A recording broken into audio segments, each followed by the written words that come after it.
and you want to assume that that chapter is closed forever now, following that victory for Tyson Fury. He comprehensively knocked out Deontay Wilder in the 11th round. Wilder had Tyson down twice, just as he did in their first fight, but the Gypsy King came back up. Wilder himself was down in the 3rd round, and then he fell a couple of times more before he got knocked out. So congratulations to Tyson Fury, the WBC World Heavyweight Champion. Congratulations are also in order for the Super Eagles of Nigeria, who were able to beat Central African Republic 2-0 to take control of Group C of the 2022 FIFA World Cup qualifiers. Victor Osimhen and Leon Balogun with the goals for Nigeria. The Super Eagles were able to slay the Wild Beasts in Douala, Cameroon. I'll also be saying congratulations to France, who were able to win the Euro Nations League. So they are the world champions, and now they are the Euro Nations League winners. Plus, everything that happened in the world of sports over the weekend. Formula One was on. I will tell you what happened. Valtteri Bottas was able to win the Turkish Grand Prix. Lewis Hamilton has now lost his lead in the championship race. Max Verstappen is now the leader by 6 points. This is coming shortly. Good morning. Welcome to Sports Fiesta. It is live on 92.7 KFM, Benin City. My name is Saliu Ibrahim, but they call me the Sports Ibracadabra because I bring magic to sports presentation and analysis. Gosa Agbeka and the Sports Maestro and CJ the Maestro are also on the show this morning. Guys, good morning. Welcome. Let's begin from the United States of America, where we had the boxing bout between Tyson Fury and Deontay Wilder. Well, starting with this because I consider Deontay Wilder an Edo boy. He said it himself that he has traced his ancestry to Nigerian, and he is from Edo State. But sadly, he got beaten. It looked like it was all over in the 3rd round, but he showed remarkable courage to knock down Tyson Fury twice in the 4th round. And Tyson really looked hot. Forget everything he said in that post-match interview, but he looked hot in that 4th round. And I thought that Deontay Wilder could do it. But after that, Tyson Fury just got better and better. And as he said, Deontay Wilder got weaker and weaker. And we could really see that he was struggling with his weight. He put on more weight. Remember, we said that he came in the heaviest. Tyson Fury was also the heaviest, but the heaviest he has been in his career. But it was Tyson Fury that was even doing the footwork, dancing around the ring, and I'm trying to really get things going. Deontay Wilder kept backing away, and he was just relying on landing that big right hand, kind of like a one-trick pony, and that trick didn't work at this time.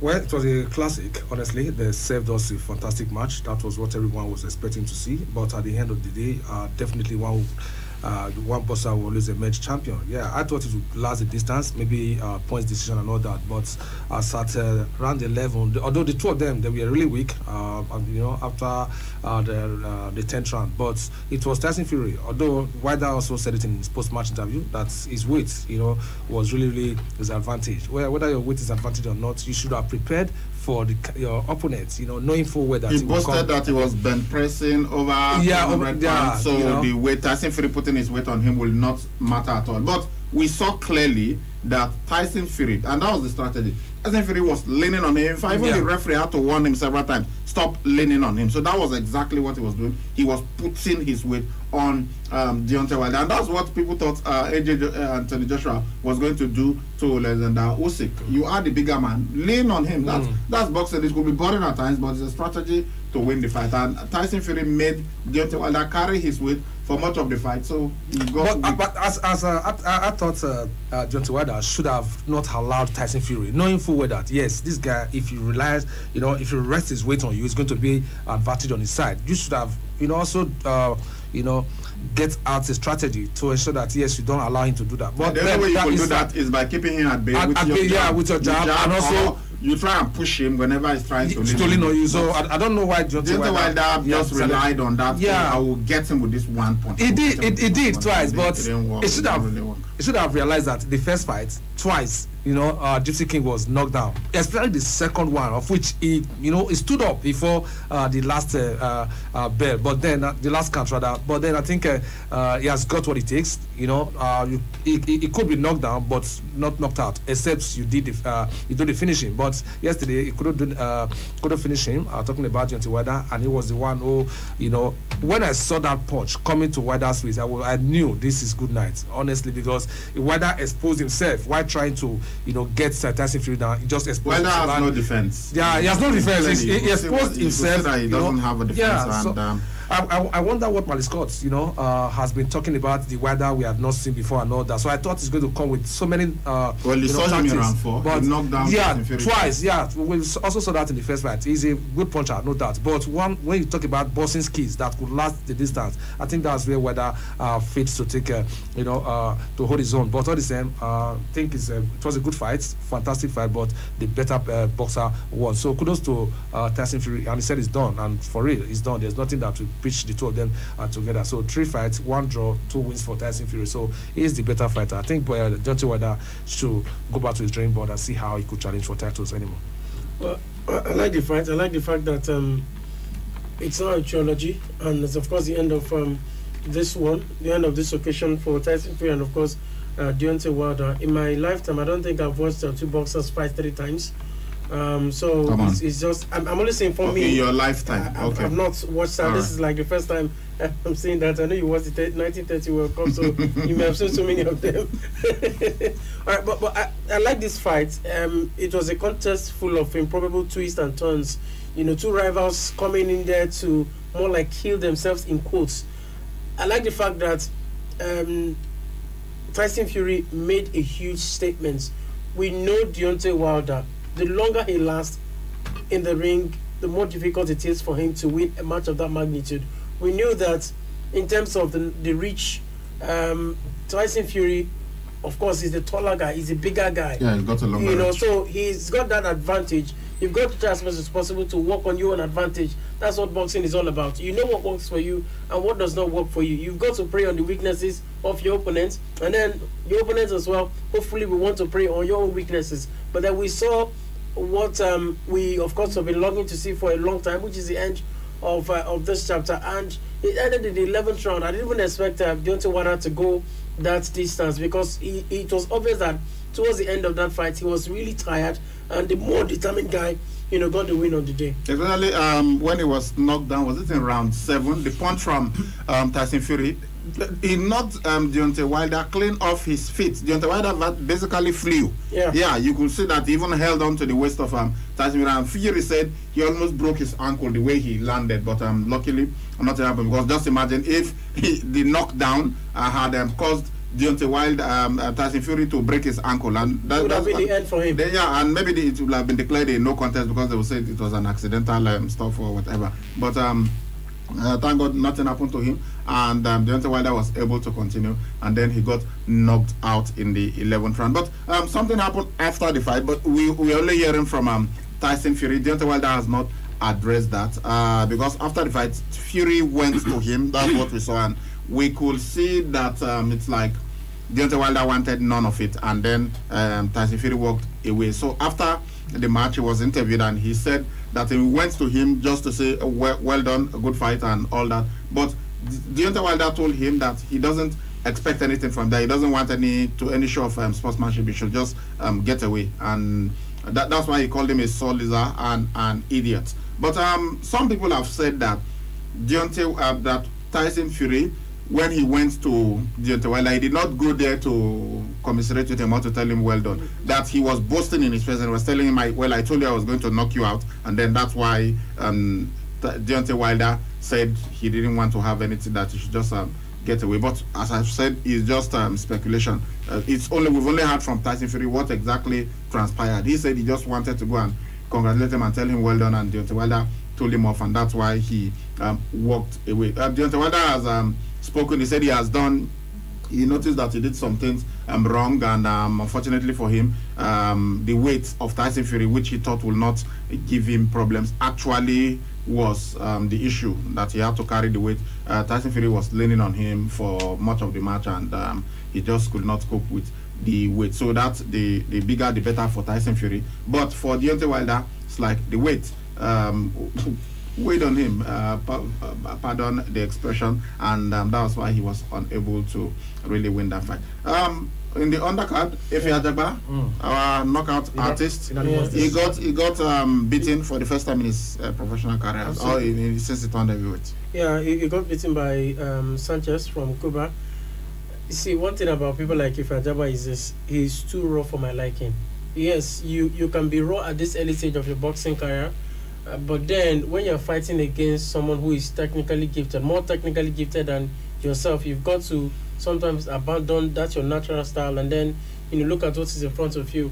I thought if Ajagba wanted the knockout, but then the Cuban knew what Ajagba wanted, and of course he was just trying as much as possible to win by way of points, and he got what he wanted on the day. If Ajagba lasted the distance, if he was waiting for that huge knockout blow, which of course did not come. Instead, he was knocked down a couple of times during the course of that a fight. So for him, it's the first professional loss for him, even though we're hoping that he would of course continue his fabulous run. He's knocked out his opponent many times in his professional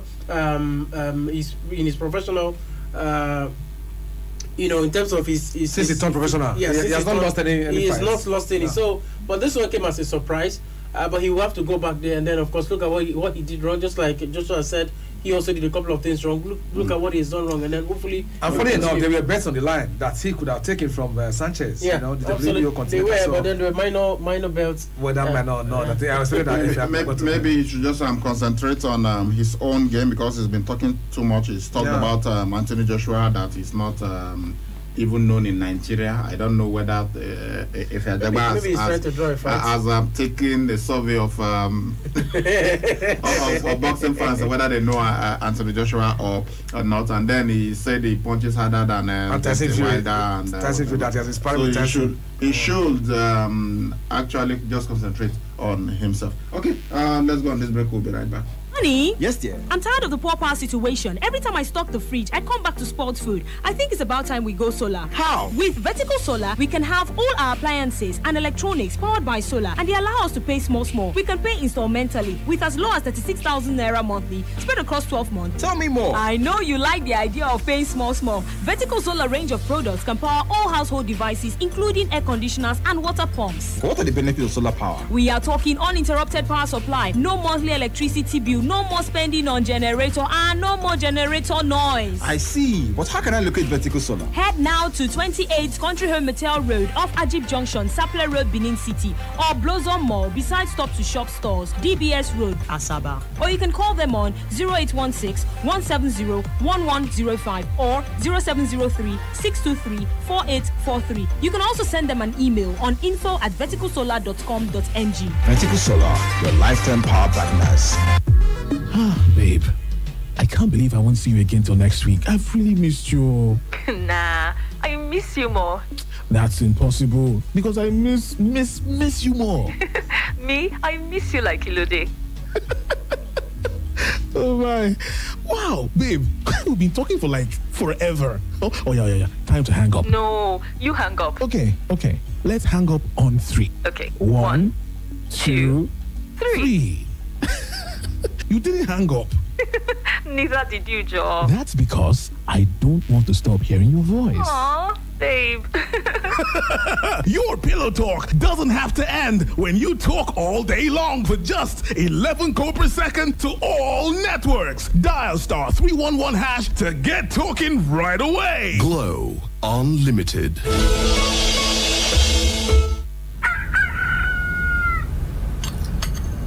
Milo! Yes! Tell me first, why do I give you Milo every morning? Because every day I play like a baller, I run like a sprinter, and learn like a scholar, so I need all the energy I can get, you see? I see very well. Give your kids winning energy. Milo Active Go, with the goodness of malt, milk, and cocoa, helps them make the most of every day. Milo, the energy to go further. What if I tell you that banking can be way easier than you know? Introducing the Key Mobile app from Keystone Bank. that makes banking in today's world as easy as a click of a button.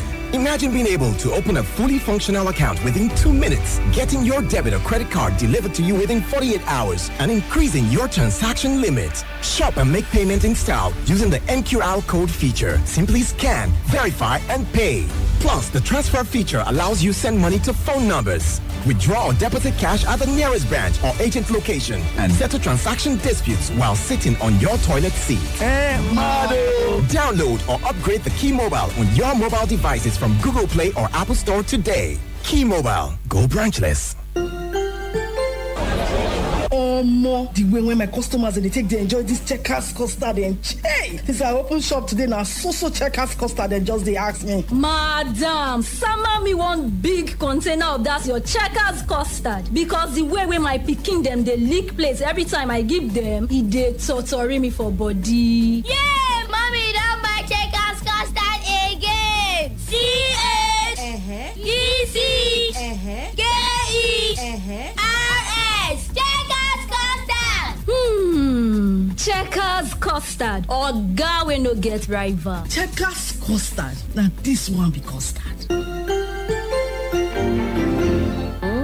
Uncle Dentist, wetin be cavities and how Colgate take they protect my teeth from cavities? Shey they use comfort? No, dear. Now, hole for teeth they cause most tooth pain will be cavity. But if you use Colgate Maximum Cavity Protection, take brush every day. The confirmed formula could help keep natural calcium inside our teeth. We could protect them from tooth decay. Time don't reach to upgrade to the world's most chosen toothpaste, Colgate. Because Colgate locks calcium in. Yes, cavities out! And the Nigerian Dental Association, they recommend Colgate.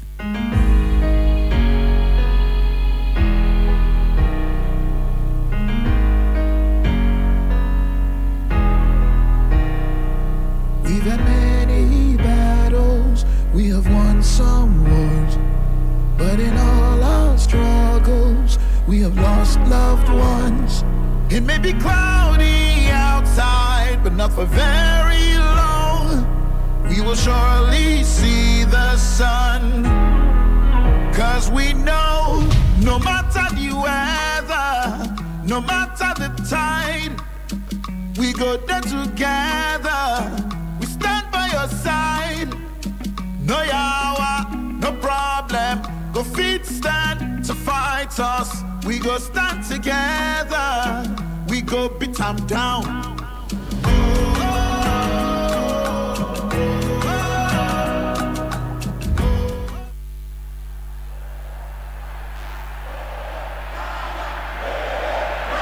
No matter the stage, there's still room for greatness. No matter the stage, there's a bit of greatness in every man. There's power to rise,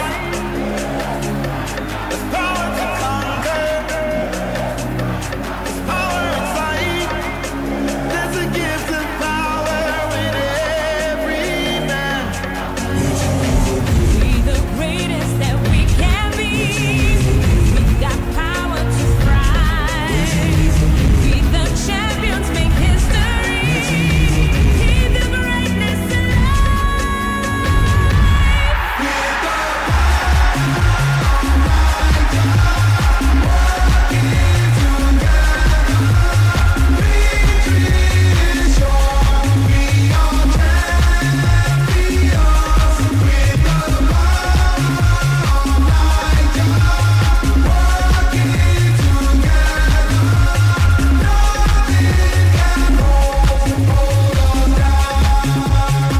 The wild beasts felt the power of Niger and they were slain in Douala, Cameroon. So it is Central African Republic 0, Nigeria 2. The Super Eagles taking control of the Group C of the 2022 FIFA World Cup qualifiers. There were palpable fears that the Eagles could just blow it, and because we know that Central African Republic were playing against Liberia. So if the Super Eagles had failed to win yesterday, then it would have been something else, because Central African Republic were able to beat Liberia again, courtesy of a late goal, and so that now give them 7 points. And if the Super Eagles had drawn yesterday, they will have been on 7 points. So it will have meant that Central African Republic and Cape Verde and Nigeria were on 7 points. But as it stands, Nigeria on 9 points, Cape Verde on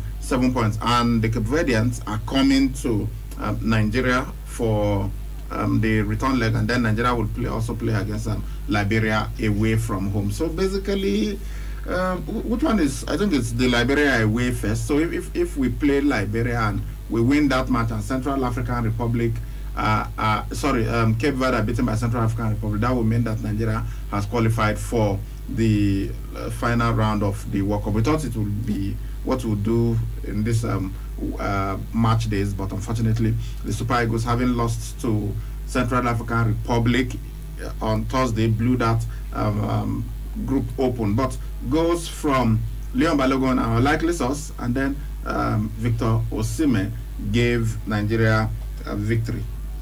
And the coach of Central African Republic is talking, and I'm wondering, what is this man smoking? He said that it was the referee that helped Nigeria to win, that over 2 legs, the Super Eagles did not get a goal against them, that the first goal was offside, the official did not give it, and then even the second goal is the one scored by Victor Osimhen, that his goalkeeper was fouled, and that's why Nigeria got the 2 goals.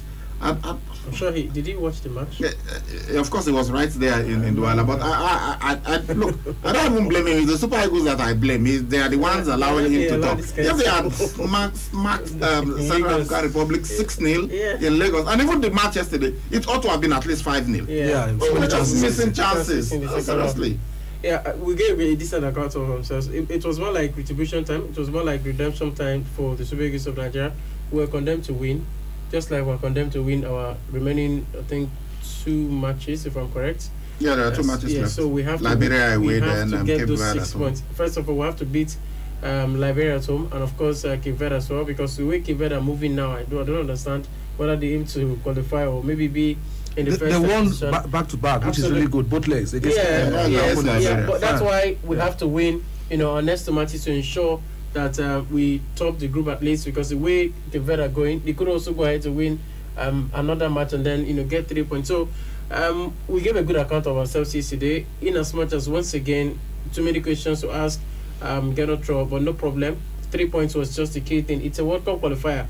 We'll have time to discuss about style of play, and then of course the rest, and how we want to proceed going forward. We're going to the World Cup, we're going to the African Cup of Nations, hopefully, so we've got to talk about it maybe in the future. But for now, what we did yesterday was just enough for 3 points. Like Ibrahim rightly said, we should have got more goals, but the 2 goals were not bad goals in any way. Unlikely one from Leon Balogun. He needed to get that after his mistake led to us consider that goal against Central African Republic in Lagos, and of course he needed to score that goal. And then Victor Osimhen, for his lackluster display in the first leg, he redeemed himself by getting us that second goal, which of course meant that we got 3 vital points on the day.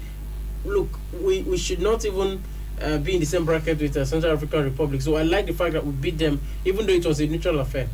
Well, I was happy that Osimhen scored. If not, there was a chance he could have scored. I wonder how that guy, though he should have known that somebody will always come to try and clear off the line, but somehow he couldn't get the ball in. So by the time he scored that second goal, I was like, wow, I think he's been relieved now, because I think Osimhen is the only striker we have that could run from the first minute to the 90th minute, and after the final whistle being blown, still has that energy, that strength, that fitness to still continue to play ball. So sometimes that chance came after he had scored the first goal. So that should have been his brace. Okay, that chance he missed. Then Samuel Chukwueze, not Samuel Chukwueze, Chidera Ejuke. Yeah. To me, our most electrifying player, when he came in, completely changed the game with his pace and his trickery. But there were on 2 occasions that he should have passed the ball to Victor Osimhen. Victor Osimhen was in a better position, but he opted to go alone and he missed it. But for Victor Osimhen, I commented on that while the match was on.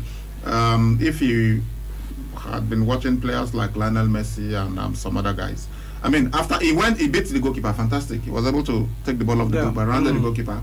But he ought to have known that a defender was going to attempt to block the shot. Samuel Chukwueze will not have just kicked that ball. He will have held on to the ball and faced the goalkeeper. Yeah, that drop of the shoulder, and Maswav will have go back to what Austin Kocha did in 1993 against Oliver Kahn and the Azra defense. That's what Victor was supposed to do there. Not just it was a good attempt, no, but you had somebody backtracking to save the shot. So if he had taken his time, he would have scored that goal. But apart from that, it was a good performance. I think we have to reserve special praise for Chidera. He has some things he needs to work on in his game. You've got to learn how to pass. So why doesn't Genatro use him more often? I've been asking that question. And he even I think he's better than the other wingers that we have. I raise my hands on that. I agree that he's of course better than the other guys we've got. I feel like if we have Chico is a back, and of course Chidera back, he should be playing there. Yeah, and Wilfred has to be on the right side, and then of course the other guy has to be on the left side. Yeah. And then with Wilfred in midfield. I think we've got good group of players. The issue we have now, one is this with Genatro, is that he has his favorite players. Whether they're playing well or not, he gets to play them. I'm wondering what Moses Simon was doing starting that Manchester. He had no business with that game. He had a horrible game in Lagos, and but you could argue that all of them were poor in that first game. But so yesterday also you definitely have to play some players now. You can't just put everybody on the bench. Was he up to scratch yesterday? I don't think he was. So but I thought he had a better game than what we saw in the first match. But honestly, I would not have started Moses Simon. I would have preferred playing with Chidera Ejuke or even Samuel Kola. I think I prefer Samuel Kola. But maybe the coach, there's something he sees in him. Sometimes as fans, we just watch the game and you don't really see what the player is doing, but the coach knows what that player does. So maybe it's when the player is not there, that's when you realize that, oh, this player was doing something great. I'm not particular about Moses Simon. I'm just saying, of all the wingers that we have, Chidera Ejuke should be starting. It should be a first choice. For me, he should even be converted as a number 10 for the Super Eagles. I've also said that. I've also said that. What he brings, we don't have it. That's what a coach like Genatro should be looking at. I mean, if you have your preferred wingers, no problem. Play Ejuke in the number 10 role. What you need to even do is don't allow him defend. Just allow him focus. Yeah, just say you have a free role. Just like you have two defensive midfielders behind him, and then tell him stay there, don't come back. When you get the ball, dribble 2 or 3. Because I don't care how defensive your opponents are. If you have Chidera Ejuke on the pitch, he's going to unlock that defense, and you just tell him, look, free, you are free. Just create the chances, but remember, pass. You are not. I know. I think he was trying to get his first international goal and all of that. Yeah. But just tell him, look, forget that for now. Release Victor Osimhen. Release your strikers. That's what I am bringing you on to do. Honestly, when he came on, you could see the fear on the faces of the Central African Republic player, because guy was just going past them as if they were not. Yeah, that's how he plays. Even if you watch him in his club side, CSK Moscow, that's what he does. He was voted the player of the month, not just for nothing. This is what he does consistently, and that's something that puts fears, in the minds of opponents. But like we all said, it should be converted. What you need to do, don't play to the gallery. Even if you want to play to the gallery, you should understand that, yes, if Nigeria, if they are 2-0, 3-4 up, you can do some stuff. But that's number 10 rule. Get your ball, pass 1 or 2 players, then release the striker. Because if Osimhen has a player that releases the ball for him all the time, Osimhen is gagging forward. It's somebody who knows how to score. He will score more goals. That's something that we also got to look at from the midfield. The passes should be coming to Osimhen as quickly as possible, because if the striker positions to get the pass, and then he does not get it, he runs into an offside position. When you release the ball, he's offside. So it's meaningless. You've got to release it as quickly as you can as well. Okay, so Nigeria winning their encounter 2-0 against Central African Republic, and as we said, that means that Nigeria now on 9 points from 4 matches. We thought at this stage it would be 12 points, but no problem. We'll take the 9 points. Goal difference of 4. Second is Cape Verde. Cape Verde were able to beat Liberia late goal as they did in the first leg. Cape Verde are now on 7 points. Central African Republic on 4 points. Liberia on 3 points. So there are 2 rounds of matches left for each team. Nigeria will be traveling to Liberia. We beat the Liberians 2-0 at home. So we expect to also win this. So, and then Cape Verde will be playing against Central African Republic. So let's say Nigeria wins against Liberia and we get 12 points. Central African Republic and Cape Verde play a draw. That will give Central African Republic 8 points. It will mean that Nigeria has already qualified for the last round of the matches without even playing the final game. But if, let's say, Nigeria gets a draw, so that takes Nigeria to 10 points, and Central African Republic, they win their match against, Cape Verde win against Central African Republic, that gives Cape Verde 10 points too, and then Cape Verde will be coming to Nigeria for the final round of games. So they are still putting pressure on Nigeria. Yeah, then, just to point ahead of that. God forbid Nigeria loses to Liberia and Cape Verde beats Central African Republic, it will mean Nigeria stays on 9 points. Cape Verde will be on 10 points, and Cape Verde are coming to play against I think Nigeria. our destiny is still very much in our hands. But first It is, of all, but we've got have to win our 2 matches. Liberia. Of course, if you win your one of the matches against Central Cape Verde, so definitely. But I'm just thinking, okay, before we play Cape Verde, what's going to happen? Because it could be a tricky one for us. We're playing away from home against Liberia. Yeah. So then we're playing Cape Verde at home. Yeah. Remember how it, of course, went between Liberia and Cape Verde, where Liberia had to, do it late on. It could be like that for us, but we have to start early. Yeah. We have to start early. The sad thing is that the fear factor is not there anymore because Central African Republic came here and they beat us. Yeah. So Cape Verde would feel, well, we can also beat the Super Eagles of Nigeria. And Liberia, I don't know whether I hope they more embodied now. I got calls yesterday. People saying, well, you can see now the pitch is bigger, is better than the Teslim Balogun Stadium, and that's why the Super Eagles played better. So maybe the next match they should play at Uyo. But look, for God's sake, if another team can come here and they can play better than you on your own pitch, I mean, what are we saying? What are we saying? When the Super Eagles were really, well, they're still super, but what I mean is when we had, for every position, you had like 3 players who, anyone that plays, you are okay with it. We went to Congo and played on one of the most horrible pitches I've ever seen. Horrible. The pitch, it was undulating. How CAF sanctioned that, I'll never know. But we still beat Congo 1-0. We could not play our free-flowing football because the pitch was just not it. It looked more like a horse racing track than a football pitch. But we got a free kick, and Rashid Ekini took it from way out, way almost close to the center circle. That's where Rashid Ekini hit that cannon, and it flew into the net. And Nigeria, when I remember Minister Ilo saying that for the Super Eagles to score a goal, it has to be absolutely incontrovertible.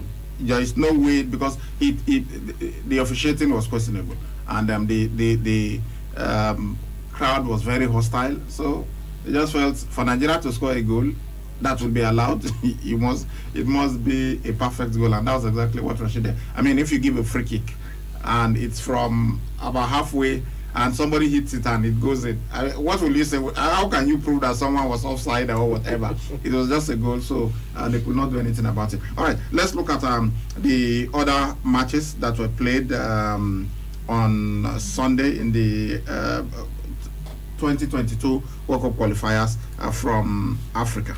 Okay, let's start from Group B. That's for yesterday. Zambia played a 1-1 draw with Equatorial Guinea. Mauritania 0, Tunisia 0.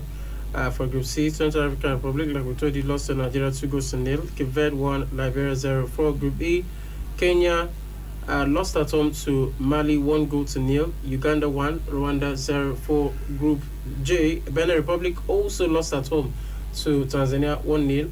Madagascar 1, DR Congo 0. For okay, we'll just have to. Should we move to these were the matches of Sunday, the ones that were played yesterday. Let's look at the other games that were played on Saturday. You mean? Yeah. Okay. On Saturday we had Ethiopia losing 3-1 at home to South Africa. Then Ghana beat Zimbabwe 3-1. Togo 1, Congo 1, Senegal 4, Namibia 1, Guinea 2, Sudan 2, Guinea-Bissau 0, Morocco 3. Yeah, so when we say there are no minus, some countries will tell you, yeah, we know, but we are heads and shoulders above these other teams. All right, let's look at other parts of the world now, the World Cup qualifiers. All right, for the World Cup, that's for UEFA now. Group A, Azerbaijan lost to Republic of Ireland 3-0, Luxembourg 0, Serbia 1. For Group B, Georgia 0, Greece 2, Sweden 3, Kosovo 0.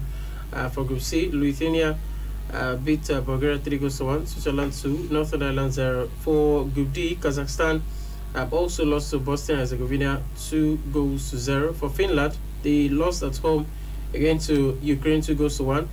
For Group E, Scotland beat Israel 3-2. Would you believe that? That match was, we were watching it live here. It's really, really explosive. And Scotland got a late goal. Scott McTominay, virtually not exactly the last touch of he didn't even know much about it. It came off him and just went into the net. Okay, for Faroe Islands, they lost at home to Austria 2-0, Moldova 0, Denmark 4. For Group I, Andorra were hammered by England 5-0. That's how you do it. Hungary lost also at home to Albania 1-0. Shocking result there. And then for Poland, they trashed San Marino 5-0. So that's for Saturday. Let's see if we can get that for Sunday and see how it of course went for the teams there. All right, for Sunday we had in CONMEBOL.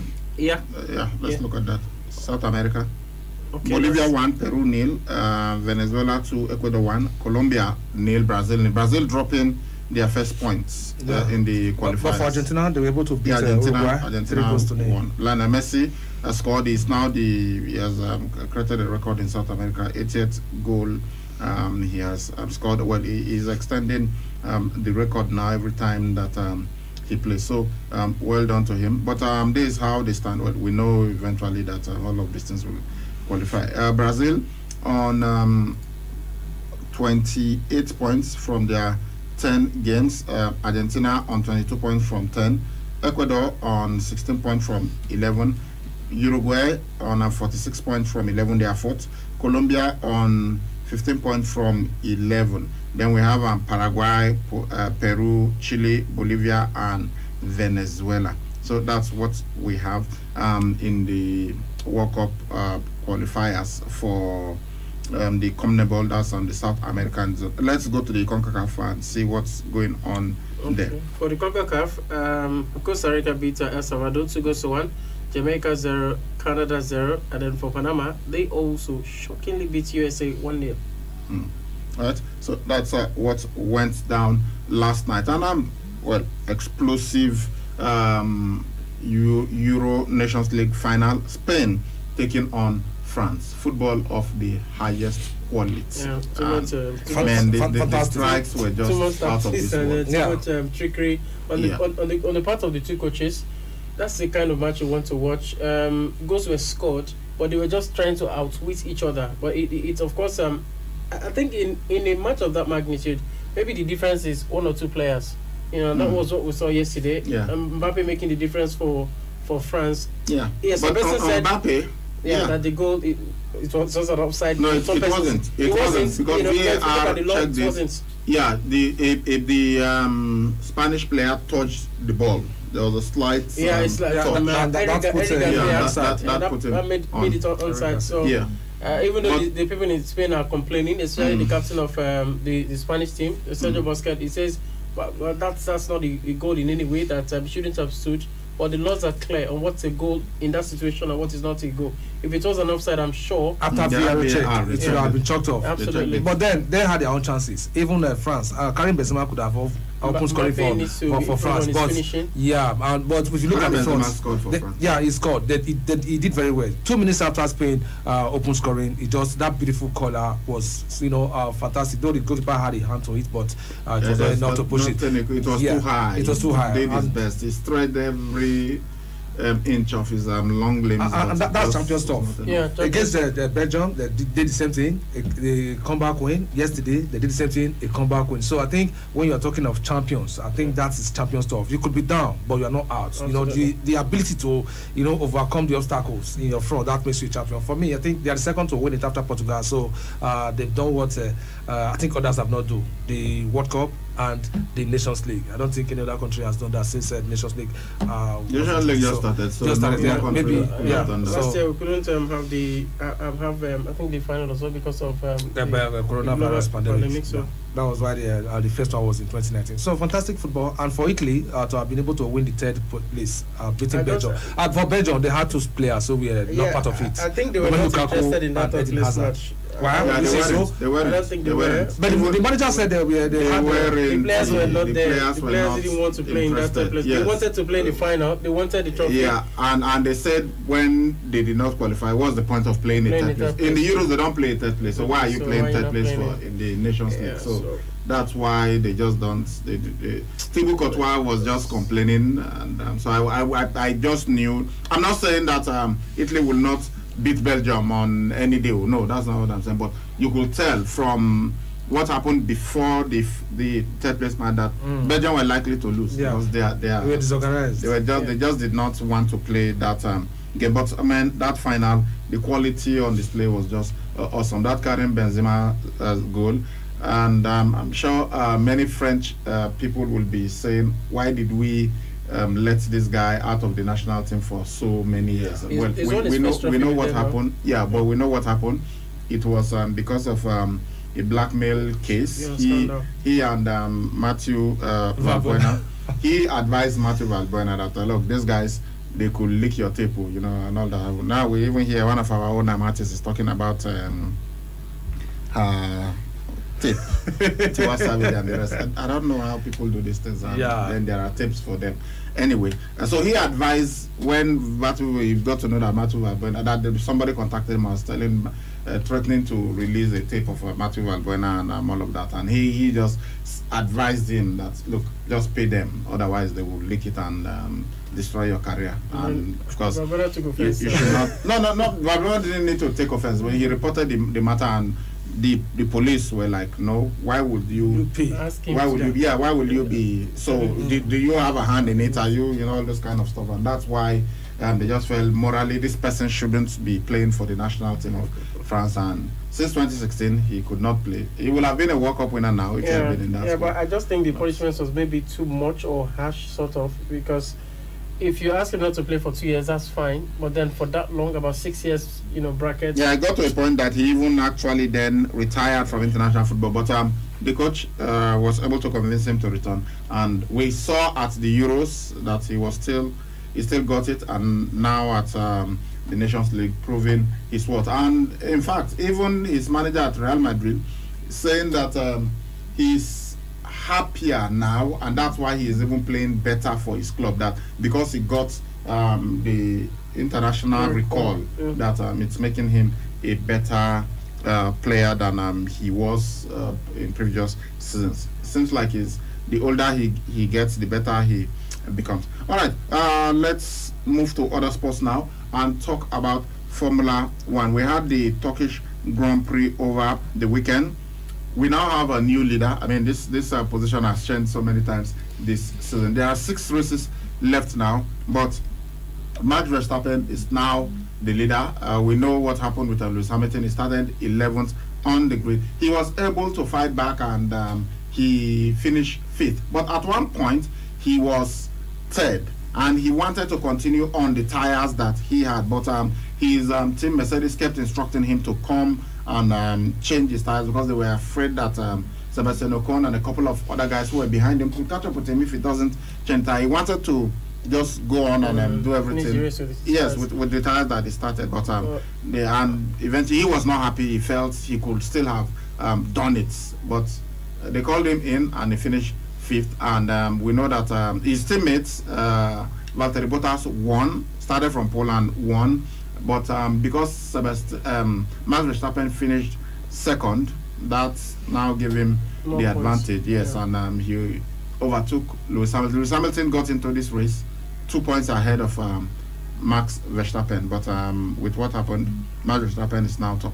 Yeah, Max Verstappen is of course top now rather. I'm sure Lewis Hamilton right now. In fact, he was frustrated. He said it on the team radio that look, I told you I wanted to continue this race with these tires, but his team felt you need to come in and then let's change them so you have an edge over your opponents. But it didn't, of course, happen. I think it was strategy that went wrong for them. And then another thing that was it for Mercedes or for Lewis Hamilton? Because when they asked him to come and change his tires, he refused. He went 10 more laps. Yeah. He wanted to end the race with on the same tires, and they told him you need to pit, but he didn't until maybe it was too late. I think on both ends, it's maybe strategy gone wrong for the two of them. Somehow you should have come in earlier, than expected, because you expect him to go in there and then try to finish it. I think he was doing quite well, but unfortunately, one or two things didn't, of course, work out for him. We'll just wait to find out what next for Lewis Hamilton. But he needs to be on pole for maybe the rest 3 or 4 races now to stand a chance of winning his title once again. Otherwise, he could go to Max Verstappen, because with the way he's driving, with the way Verstappen is going, he knows that if he keeps on going the way he's going, he has a chance of winning his maiden Formula 1 title. All right, so that's the situation. So Max Verstappen now top of the standings and 6 points ahead of Lewis Hamilton. So we'll see what happens in the next couple of races. As I said, 6 races left before the end of this season. Okay, let's quickly look at your text messages before we leave. Okay, this one says, greetings, sir. Congratulations to France for winning the UEFA Nations League over the weekend. It was a tight game, and I think Spain was the better side also, but France showed the stuff of champions, and that's why they won it. Also, congratulations to Valtteri Bottas for winning the Turkish Grand Prix. I was impressed with his performance, and for Lewis Hamilton, I didn't really see him finishing 5th at the onset, but I do wish him well in the remaining races. This is coming from Hassan. So thank you for your message. Okay, so it says, good morning KUFM. Please, Ibrahim, don't understand this qualifier. Can you please throw more light on what we should expect after the first round of qualifier? Ken from Ipoba Hill. After there are 10 groups. I'm sure you're talking about the African qualifiers. There are 10 groups. So it's only the winners of each of the 10 groups that will qualify for the final round. Okay, then after we get all the, let's say Nigeria now, we win Group C. Yeah, so we qualify for the final round. Ghana win their group. Cameroon win their group. Senegal win their group. So all of these 10 teams that won their group, they will qualify for the final round. Now, from what they are going to do, they are going to seed them according to the latest FIFA ranking. Right now, Nigeria is 5th in Africa, which is not a very good position to be in. But this one that we lost to Cape Verde, I don't know whether it will affect our ranking. So it will now be the final ranking that we have after you've qualified for the final round. The latest ranking, latest FIFA ranking, that's the one they will use to pit them. So it's going to, if you are the top seeded teams will be Senegal. Is it Tunisia that's second? I think Egypt, Algeria, then Nigeria. Okay, then you have them like that. Normally, what they will do is to say, number 1 will play number 10. Yeah. Number 2 will play number 9.